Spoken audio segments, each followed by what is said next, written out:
이번 주에는 보내준 친구가 한 명밖에 없어요. 그래서 추첨을 해도 이렇게 진아에게 선물 보내드리도록 하겠습니다.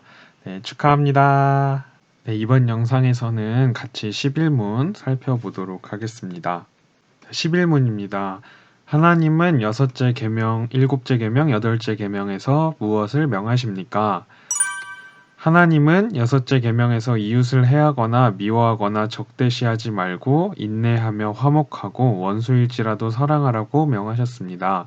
일곱째 계명에서는 성적 부도덕을 삼가며 정결하고 신실하게 살며 결혼을 했든 하지 않았든 행동과 시각, 말, 생각, 욕망 등에서 음란함으로 이끄는 것은 무엇이든지 피하라고 명하셨습니다.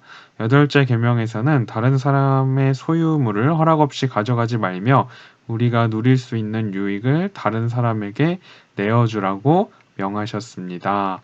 자, 우리가 이제 십계명을 계속해서 살펴보고 있는데 십계명을 살펴볼 때 계속해서 잊지 말고 기억해야 하는 것들이 있어요. 먼저 하나님께서는 우리에게 어떤 것이 가장 좋은 것인지를 가장 잘 알고 계시는 분이시라는 거예요. 그래서 우리가 진정으로 행복하게 살아갈 수 있도록 하시려고 바로 우리를 사랑하셔서 십계명을 주셨다는 사실, 그리고 우리는 십계명을 지켜서 구원받게 된 것이 아니라 바로 구원을 먼저 받았기 때문에 우리가 감사함으로 이 십계명을 지키면서 살아간다라는 것, 이것들을 항상 십계명 배울 때 기억을 했으면 좋겠습니다. 자, 그러면 이제 들어가서 먼저 육계명부터 한번 살펴보도록 할게요. 육계명은 살인하지 말라라는 계명인데 이 살인이 무슨 뜻이죠? 네, 사람을 죽이는 것을 우리가 살인이라고 이야기를 해요. 물론 우리가 아마 실제로 사람을 죽이는 친구는 없을 거예요. 하지만 예수님께서는 마태복음 5장 22절에서 이렇게 말씀하셨어요.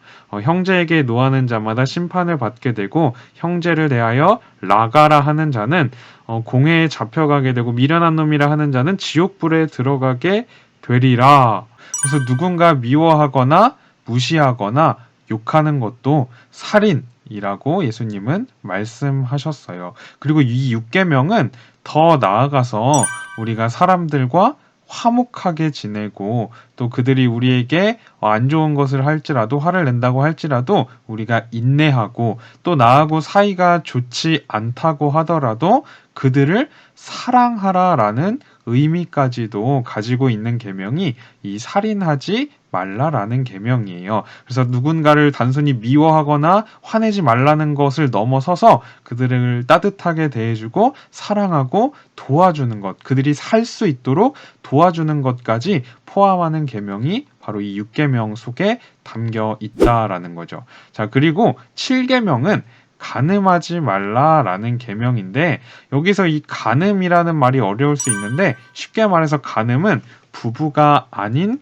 남자 여자가 성적인 관계를 맺는 것을 간음이라고 이야기를 해요. 그래서 예수님께서는 마태복음 5장 28절에 이렇게 말씀하시는데 음욕을 품고 여자를 보는 자마다 마음에 이미 간음하였다라고 말씀하고 계세요. 물론 우리가 이 계명이 아직은 우리가 어리기 때문에 와닿지 않을 수도 있지만 이 7계명을 우리 마음에 분명하게 새기고 있는 게 굉장히 중요해요.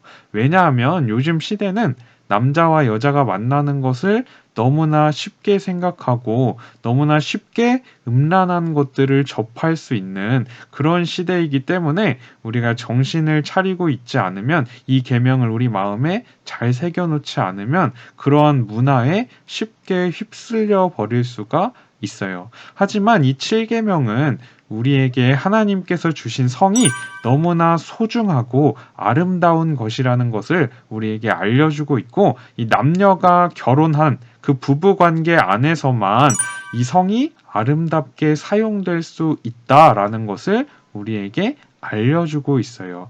우리 친구들도 이제 사춘기가 찾아오고 또 성에 대해서 많은 관심이 생기기 시작하는 친구들도 있을 거라고 생각을 해요.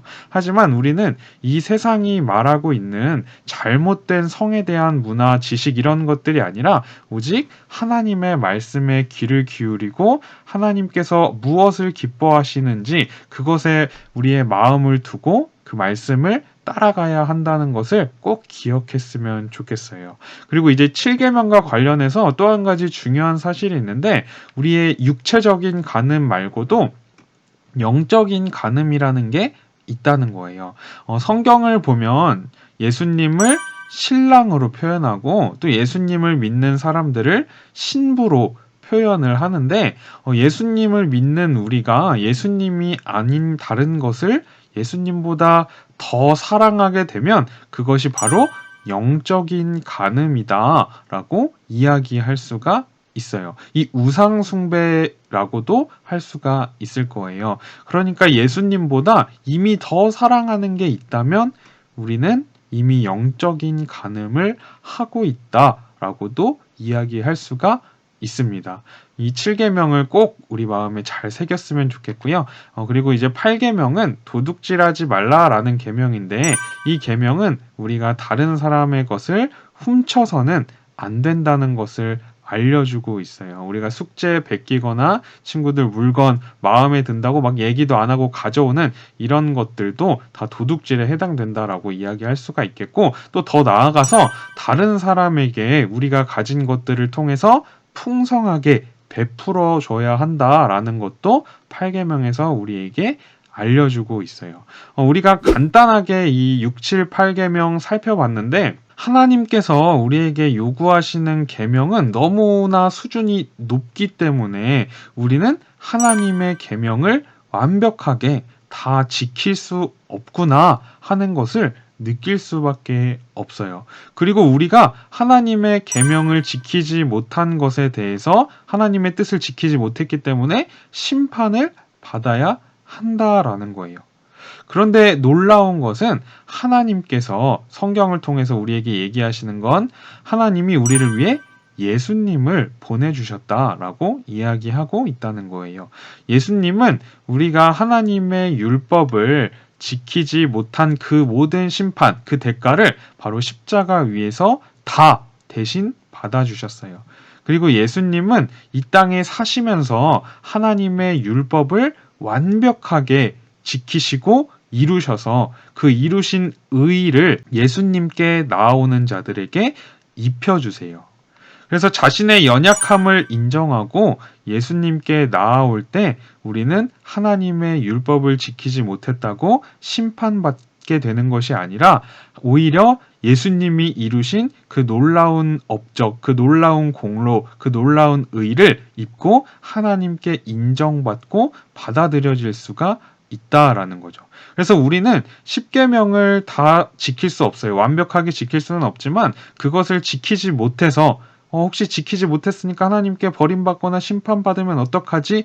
내게 잘못된 일이 생기면 어떡하지? 그런 두려움 가운데 지키는 것이 아니라 예수님께서 이미 우리가 받았어야 할 지키지 못한 그 심판을 십자가 위에서 이미 다 받아주셨고 또 예수님이 지키신 것을 우리의 것으로 여겨주셨다는 그 놀라운 사실에 감사하는 마음으로 우리가 십계명을 지키게 된다라는 거예요. 그래서 우리가 하나님께 심판받을까봐 거부당할까봐가 아니라 바로 하나님의 은혜에 대한 감사와 사랑의 마음으로 우리가 이제는 십계명을 지키려고 하면서 그렇게 살아가게 된다라는 거예요.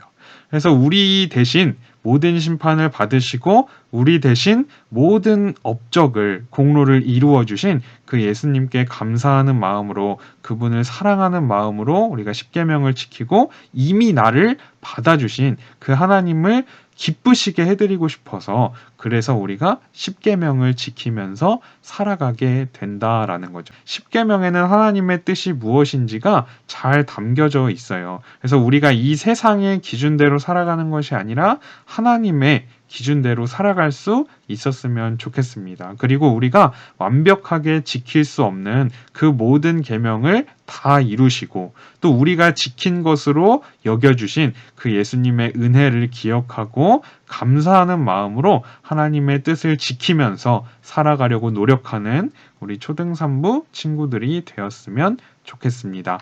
오늘 영상은 여기까지고요. 후기 전도사님 문자나 카톡으로 보내주시면 다음 주에도 추첨해서 선물 보내드리도록 하겠습니다. 그리고 초등산부 제자반을 모집하고 있으니까 많은 신청 부탁드리고요. 중요한 공지가 또 한 가지 있어요. 우리 이제 다음 주 토요일 5월 30일 토요일 오후 2시부터 4시까지 우리가 신성전 비전센터 앞에 주차장에서 지금 먹으러 갑니다 라는 특별 이벤트를 합니다. 그래서 오시면 떡볶이랑 콜팝 이걸 드려요. 그러니까 부모님한테 얘기해서 같이 차 타고 와도 되고 차 타고 오기 어려운 친구들은 걸어와도 되고 아니면 뭐 자전거 타고 와도 되고 상관없으니까 이 시간에 꼭 한번 방문해서 같이 얼굴도 한번 보고 간식도 받아갈 수 있었으면 좋겠어요. 그리고 5월 31일 주일은 온가족 예배로 우리가 교회에서 함께 가족과 함께 모여서 예배 드리니까 이 예배 때도 많은 참석 부탁드릴게요. 그러면 다음 영상에서 만나요. 안녕.